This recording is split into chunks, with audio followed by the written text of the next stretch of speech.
What's going on, everybody? Mortem here, this time bringing you a look at Silent Hill F, which released yesterday from the time of this video, and is the latest entry in the Silent Hill franchise, of course, known for its psychological horror. Now, I'm able to bring you this because Konami actually sent over a review key as the game launched, so I didn't have early access to it, but that is how I'm bringing you this video, and I was already interested in planning on taking a look anyway, so it kind of just worked out, I guess. But much of my interest in this lies in the fact that I don't typically play a lot of games in this particular genre, and this game is doing a lot of things that are particularly interesting to me, and because of the fact that I don't play the genre much, it winds up feeling unique, which is a nice change of pace for myself at the very least. So while I sincerely doubt I'll be done with this anytime soon because I've got a lot of other things to catch up on, I do plan on taking a full look at this at some point. But with that out of the way, let's actually talk about the game itself. So Silent Hill F takes place in a Japanese town during the 1960s. In particular, we play as a young woman named Hinako, who's obviously dealing with the immediate situation of all the monsters and the fog rolling into town, of course, but prior to that, we see that she is dealing with some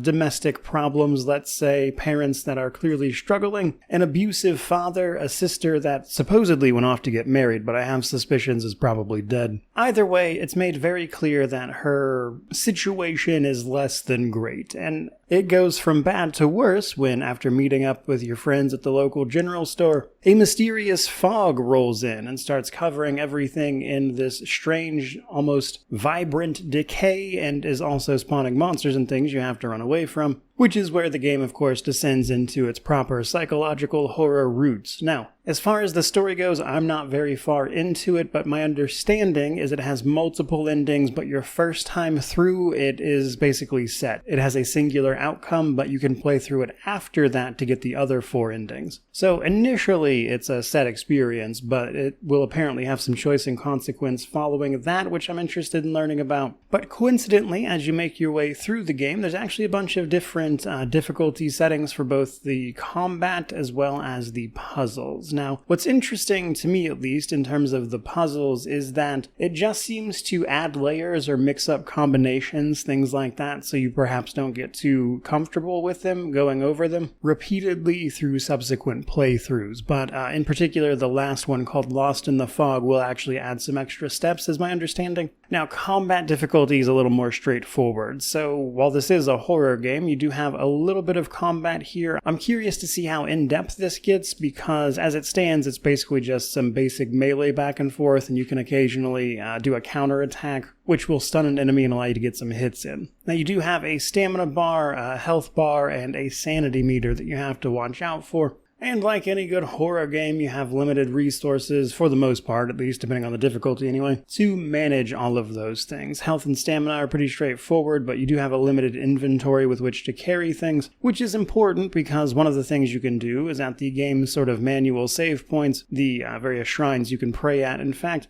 you can also offer up various things as offerings to those shrines to get faith, which then you can spend on buying charms and things which you can equip for various effects, like making yourself less visible to monsters or other various little things that will help you out in various points of gameplay. Now, that seems to be the bulk of the actual gameplay elements, and I probably wouldn't expect much more than that, given that, from what I understand, the length of the game is roughly 10 to 15 hours, depending on you, for a single playthrough. Otherwise, the atmosphere and everything is really great, actually. I think running through this, obviously very foggy town, seeing the monsters, the general vibe, the lack of people even, while also being able to read newspaper clippings about some recent disappearances, some allusions to your sister and what happened with her, because it says she went off and got married, but it is really feeling like that's probably not what happened to me. But either way, a bunch of, I would say, very atmospheric ways of pointing out that something has gone very wrong in this young woman's life, and everything you're seeing is clearly a reflection of that in some way, down to the inner turmoil she's experiencing about what her life is versus what she wants it to be, I would imagine. But with all of that stuff said, the main questions I have for when I actually do manage to get around to playing this in full are mainly, how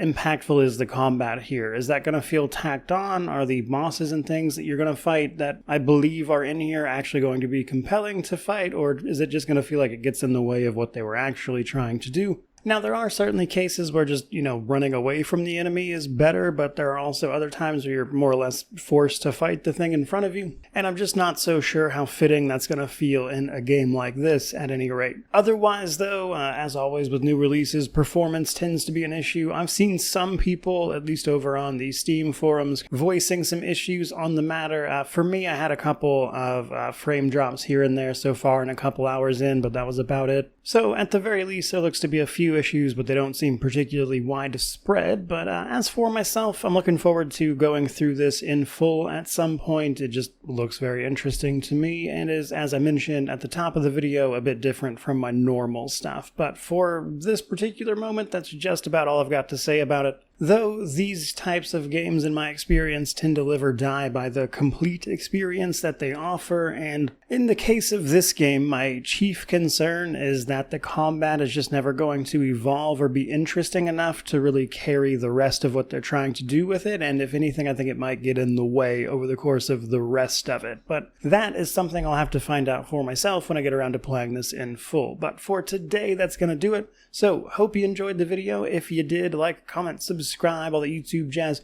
Let me know how you feel about this one down in the comment section below, which of course means to like, comment, subscribe, all that YouTube jazz. But regardless of any of that, truly, just thank you so much for watching. I really do appreciate it. May you wander in wisdom and have an amazing day.